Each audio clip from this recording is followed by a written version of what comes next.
안녕하세요. 8월 3일 대현TV 핫코너죠. 주식 보객이 시작하겠습니다.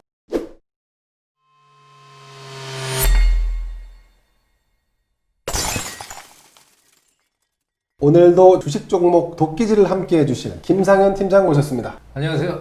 김상현 팀장입니다. 네, 요즘 우리 TV조선 보시는 분들의 반응이 아주 좋습니다. 광화문 주식 중수반열에서 주식 고수로 급성장하고 있는 그렇다는 방증, 그렇다는 증언이 잇따르고 있습니다. 자, 먼저 선정한 종목이 무엇인지 한번 밝혀주시죠. 이 시각 뜨겁게 상승을 달구고 있는 활활 타오르고 있습니까? 네, 데이터 솔루션이라는 종목을 가지고 나왔습니다. 데이터 솔루션. 네. 데이터 솔루션 영어로만 돼 있네요. 네, 가불병적 이런 거면 참 좋을 텐데 데이터 솔루션 사실 저희가 이해하기는 그렇게 어려운 단어는 아닙니다만 그래도 어떤 회사인지 좀 설명이 좀 필요해 보입니다. 네, 간략하게 설명드리면은 데이터 솔루션 2010년 말 코스닥 상장사죠.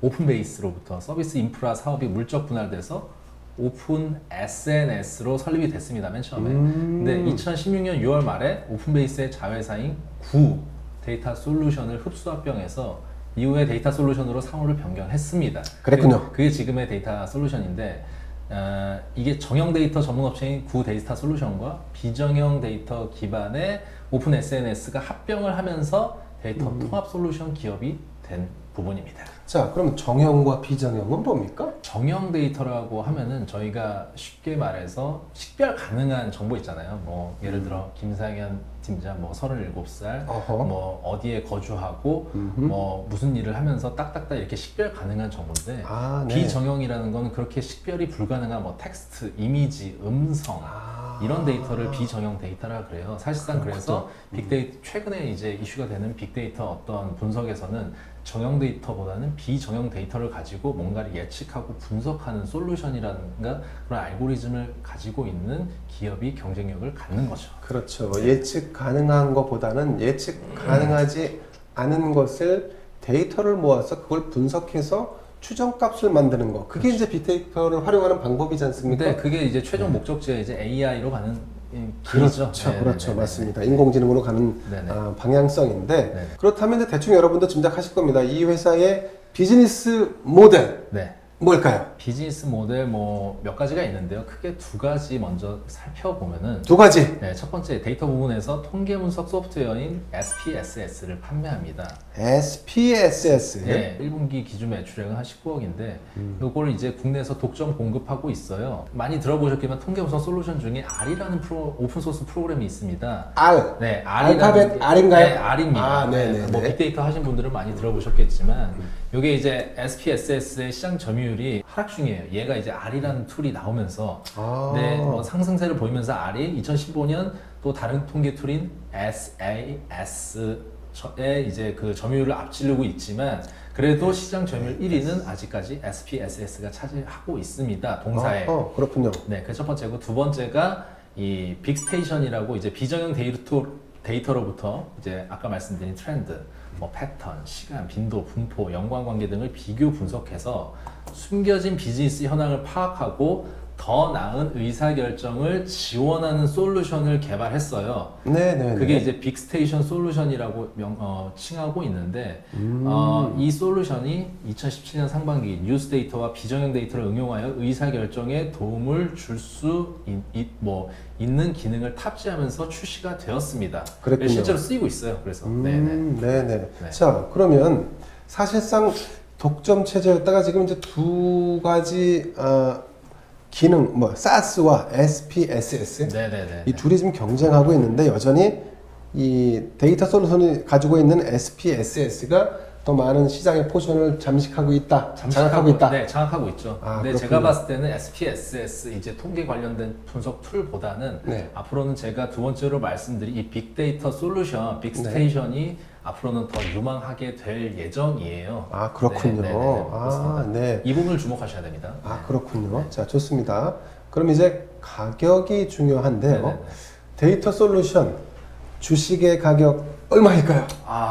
자, 가격 살펴보겠습니다. 네. 52주 최저가로는 1840원, 이 코로나 때문에 최저가 1845원을 찍고 최고가로는 오늘 최고가를 찍고 있습니다. 현재 아까 네. 대략 보니까 한 11,200원 정도 됐는데 오늘 장중 17%까지 치솟았죠? 치솟았죠. 네네. 그래서 이제 거래 줄면서 가격이 상승, 최근 이제 한 5거래 봤을 때 그런 이제 상승 다이버전스를 발생을 시키다가 7월 30일 지난주 금요일 날 시간에서 10,000원을 돌파했죠. 아, 그랬군요. 네, 그래서 현재 지금 한 1,500원 선, 700원 선에서 거래가 되고 있습니다. 그렇군요. 네네. 자, 좀 전에 말씀하신 대로 52주 최저가가 1,845원이었는데 네네. 지금 현재가는 10,000원을 훌쩍 뛰어넘고 있습니다. 네.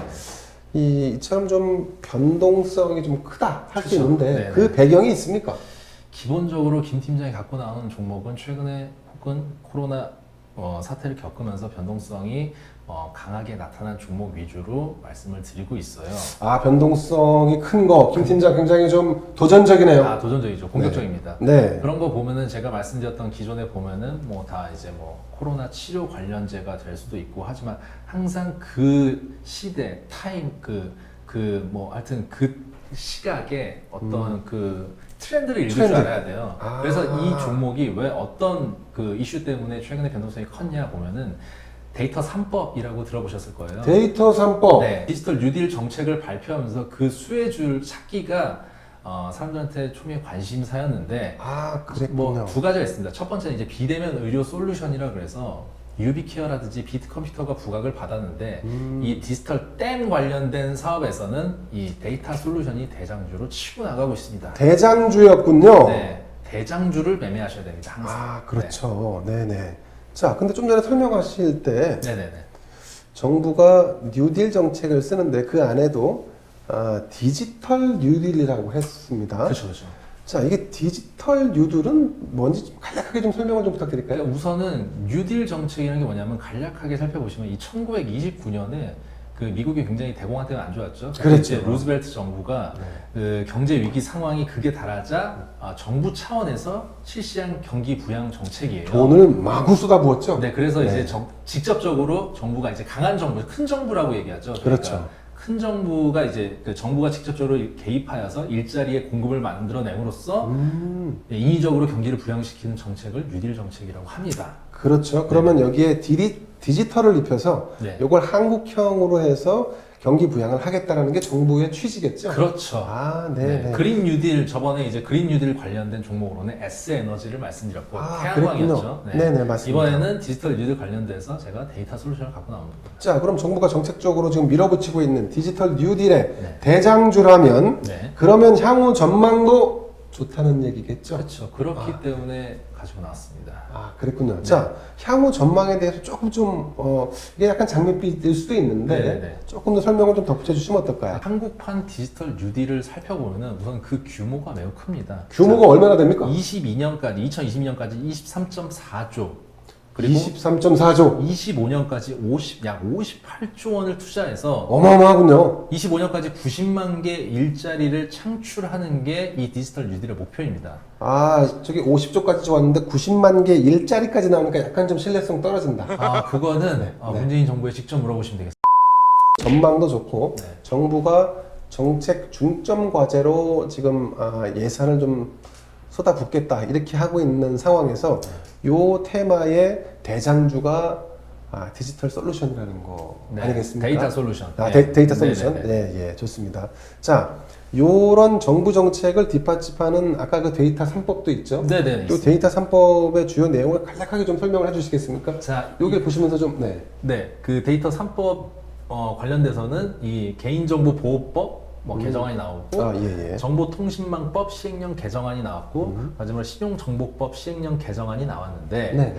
여기서 뭐가 제일 중요하냐면 뭔가요? 이 일본 가명정보 결합 절차 및 전문기관 지정에 네. 따른 마이데이터 산업 도입 이 마이데이터 산업 도입이 가장 중요합니다. 가장 주목을 받고 있고요. 마이데이터가 뭔가요? 자, 마이데이터를 네. 살펴보시면 네. 이게 이제 개인이 자신의 정보를 관리하고 통제하며 이 정보를 바탕으로 신용이나 자산 관리 등에 능동적으로 활용하는 과정을 얘기할 수 있겠습니다. 어떤 특정 기관이나 회사가 아니라 개인이 나의 데이터를 활용을 주도적으로 할 수 있다. 그렇죠. 이게 그렇군요. 지금 미국, 영국 등 데이터 산업 선진국에서 시행되는 서비스로 데이터 네. 활용 체계를 기관 중심에서 정보 주체 중심으로 전환하는 거예요. 그렇군요. 그래서 이제 개인이 자신의 정보를 스스로 통제, 관리, 그리고 해당 정보들이 본인의 의사에 맞춰 활용될 수 있도록 개인의 정보 주권을 보장하는 것이 목적입니다.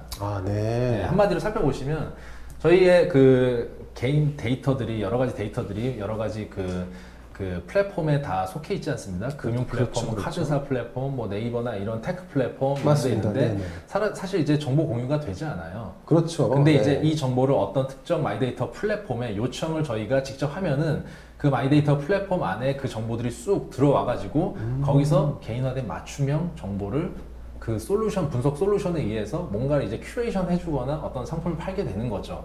그렇군요. 네네네네. 자, 이게 기존에는 개인정보보호법이 워낙 완고하게 지켜졌기 때문에 그렇죠. 그 기업이나 기업 혹은 그 개인의 정보를 활용할 수 있는 것이 굉장히 제한적이었습니다. 네네네. 그런데 이거를 이제 개인이 어쨌든 주도적으로 활용할 수 있다는 측면에 단서만 달았지 실제로는 데이터를 폭넓게 활용할 수 있게끔 일종의 허들을 제거한 셈이네요. 그렇죠. 네네네. 그렇군요. 예. 네네. 자, 마이 데이터 아주 중요한 대목이었습니다. 그렇다면 우리 이 데이터 솔루션 요게 이제 대장주였는데 네. 요 대장주 외에 요 비슷한 업체들이 또 있습니까? 있죠. 있습니까? 이 네. 디지털 뉴딜 관련주로 네. 이제 데이터 솔루션만 있는 게 아니라 같이 네네. 부각되는 게 있어요. 항상 이 모회사인 오픈베이스라든지 오픈베이스. 아니면 소프트센 아니면 나이스 평가 정보, SCI 평가 정보 등이 있는데 네. 현재 이 지금 언급드린 종목들의 차트를 살펴보면은 자리가 사실 굉장히 좋습니다. 근데 네. 저는 이제 그 중에 가장 대장인 데이터 솔루션을 가지고 나온 거고요. 그렇군요. 네. 자, 요런 그 상장 업체 말고 네. 또 유망한 업체도 있습니까? 그렇죠. 있어요? 네, 있죠. 네네. 굉장히 최근에 그 TV 광고도 분명 보셨을 거예요. TV 광고에 나오는 업체요? 자산관리 플랫폼 서비스인 뱅크샐러드라고 분명히 들어보셨을 겁니다. 뱅크 샐러드. 네, 이게 예. 나로부터 내 돈을 지켜줘. 샐러드도 뭐 제가 알기로는 어플리케이션이 한 500만 이상 되는 걸로 알고 있는데 오. 요 뱅크샐러드가 대표적인 수혜 업체 중에 하나가 될 거예요. 예, 현재 예, 보면은 데이터 연동이 더욱 원활해지면서 이제 자산 관리와 맞춤형 재무 설계가 이제 고도화되고 있는데 네네. 여기서 제공 중인 카드 추천 서비스만 봐도 카드 추천 서비스를 통한 카드 교체 여기서 이제 추천을 해줘요. 이제 네네. 개인 정보를 분석해서 네. 그럼 그래서 지금 결과값이 고객 1인당 연평균 46만 원 정도의 그 비용 절감 혜택을 사실상 보고 있어요. 이 서비스가 제공을 하고 있는 거죠. 나한테 적합한 카드가 무엇인지 네, 그쵸. 다 분석해서 알려주면 그렇죠. 그 카드를 사용했을 경우에 그렇죠. 비용 절감이 저절로 이루어진다. 그렇죠. 뭐 카드 뭐 하든지 아니면은 재무 분석까지 네네. 뭐 이렇게 해주더라고요. 그 서비스 안에서. 그래요? 네. 그래서 그리고 또 여기서 뭘 하냐. 좀 신기한 게 네. 금융정보 외에 이제 건강검진 데이터를 활용해서 아. 예상 질병과 의료비, 가족력까지 분석해서 개인에게 최적의 보험 상품 추천해주고 있어요. 이야, 그래요? 아니, 대단합니다. 뱅크 샐러드 이거 곧 상장하는 거 아닙니까? 제가 봤을 땐 분명히 뭐 1, 2년 안에는 분명히 유가증권에 상장을 할 것 같습니다. 여러분, 네네. 뱅크 샐러드도 한번 네네. 잘 기억해 두셨다가 네. 나중에 상장을 하면 눈여겨보실 만한 종목이 아닐까 싶습니다. 네, 이 회사는 한번 장외 시장에서도 분명히 눈여겨 보셔야 될 회사입니다. 네네. 그렇군요. 네네. 네. 자, 이게 아무래도 이제 테마주인 경우에는 네네네. 기관이나 외국인의 수급은 많지 않아요. 네, 그렇죠. 요 종목도 보통은. 마찬가지인가요? 네, 요 종목도 사실상 마찬가지예요. 그렇군요. 네, 기관과 네. 외국인의 수급으로 올라가지 않는 이제 스몰캡 종목인데, 네네. 최근 이제 한 2달 거래 보면은 간혹 외인이 한 10만 주 이상 매도로 단타를 치고 있어요. 그렇군요. 네네. 사실 이제 기관은 상장 전 이제 그 투자한 물량에 대한 매도가 거의 대부분 나왔고요. 네네. 사실상 그래서 기관 외국인에 의해서 뭔가 수급이 엉망이 될 확률은 적다. 적다. 네, 이렇게 얘기를 드리고 네네. 어쨌든 제가 김 팀장이 말씀을 드리는 거는 특정 섹터에서 정책주나 뭔가 이런 테마주에서는 항상 대장을 매매하셔야 됩니다. 이 대장을 매매해야 되는 이유가 대장주를 매매하시면은 물리더라도 분명히 본전 혹은 그 이상에서 그 매도하고 나갈 충분한 기회를 드립니다. 그래서 대장주를 매매해야 됩니다. 네. 오늘의 포인트입니다. 네. 테마주 같은 경우 대장주를 매집하시는 게 손해를 최소화하거나 혹은 더 많은 수익을 낼 수 있는 비결이다. 요거 아주 김 팀장이 아주 그냥 깨알 정보. 예. 꼭 테마주뿐만이 아니라 네네. 뭐 이렇게 여러 가지 섹터가 있잖아요. 그렇죠. 다양한 섹터가 태양광이라든지 뭐 IT, 2차 전지, 뭐 반도체, 자동차. 이런 게 있는데 항상 대장주가 있습니다. 옛날에 차화정 시대 2008년도를 보면은 네네.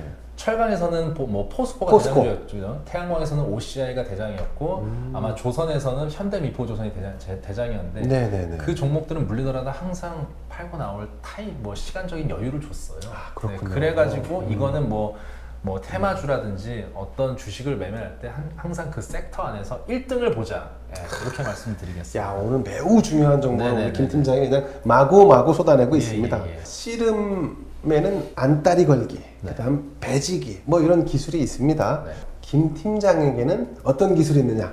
차트를 분석하는 기술이 있습니다. 우리 데이터 솔루션 기술 분석 한번 들어갈까요? 차트 뽀개봐야죠. 지금 이제 사실상 이제 모든 이평선은 정배열 구간입니다. 자, 7월굴 2,100만 주의 거래량을 동반한 상한까지 여기 들어갔었죠. 여기 그 이후에 거래 없는 조정 이후에 지금 다시 치고 올라가고 있네요. 최고가를 경신하고 있는 중입니다. 현재 상황입니다. 실시간 상황입니다. 네네네.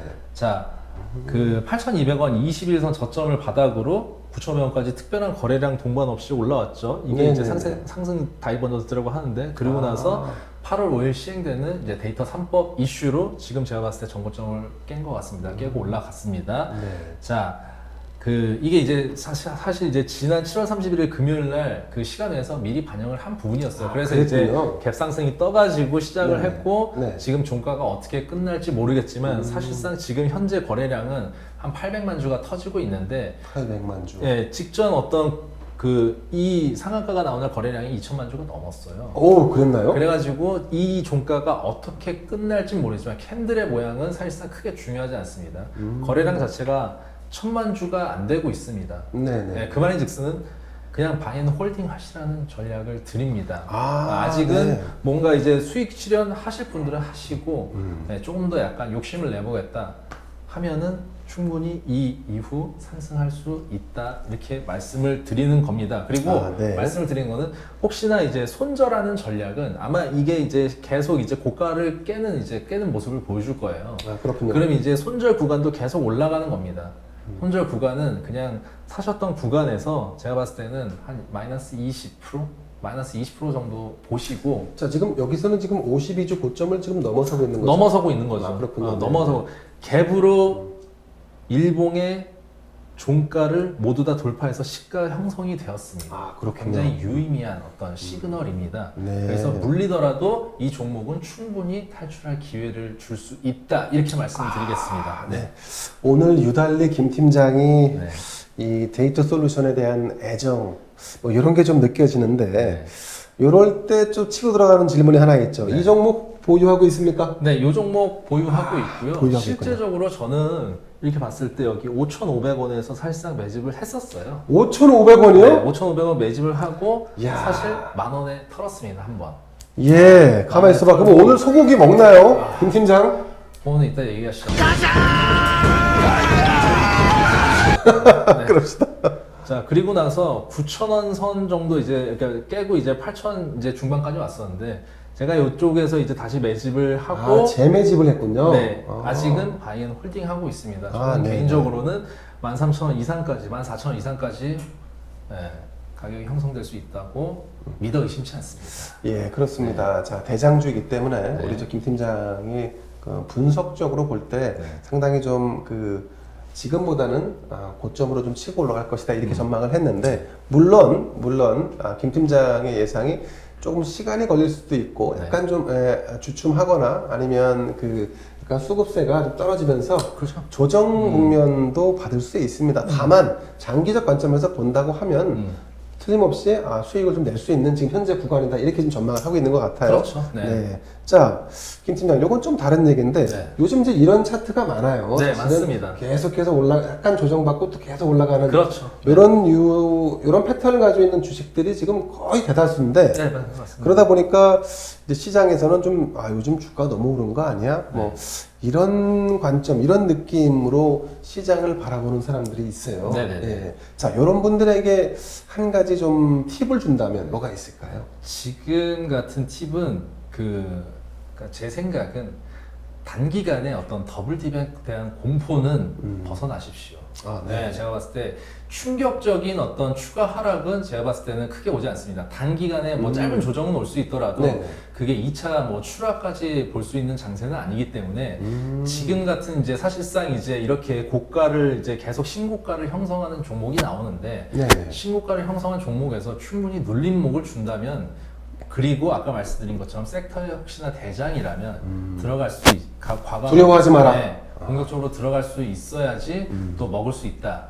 이렇게 말씀을 드릴 수 있습니다. 그렇군요, 네네네네. 그렇군요. 네. 자, 사실은 그 일부 전문가들은 이제 우상향으로 쭉 올라가다가 더블 딥 형태로 해서 쭉 조정을 받더라도 그 이후가 훨씬 더 탄력적으로 상승할 수 있다 이런 그 분석도 해요. 그렇죠. 네. 네. 그렇게도 나오죠. 사실상 이제 지금이 V자 형태로 1파 상승이 좀 크게 코로나 3월 19일 저점을 찍고 올라왔다면 네네. 조정은 충분히 2파로 올 수 있습니다. 엘리어트 파동상. 그렇군요. 근데 3파 상승이 그때야말로 본격적인 특히 이제 실적 장세가 올 수 있는데 네네. 그때가 지금 1차 상승으로 V자 형태로 올라온 상승의 어떤 폭보다 훨씬 더 강하게 올라갈 수 있습니다.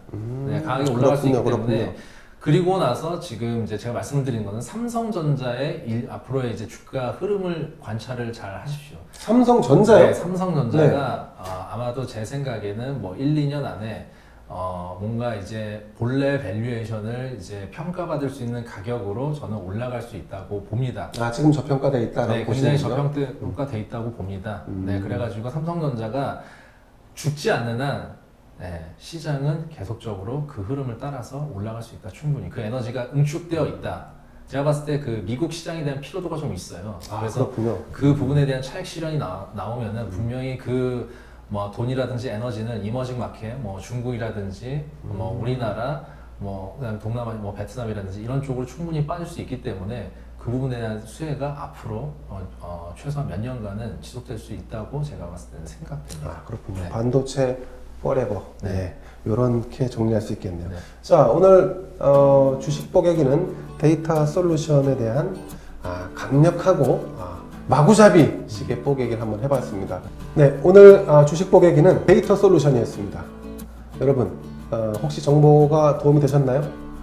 다음번 뽀갤 종목을 기대해 주십시오. 오늘 순서는 여기까지입니다. 감사합니다. 감사합니다.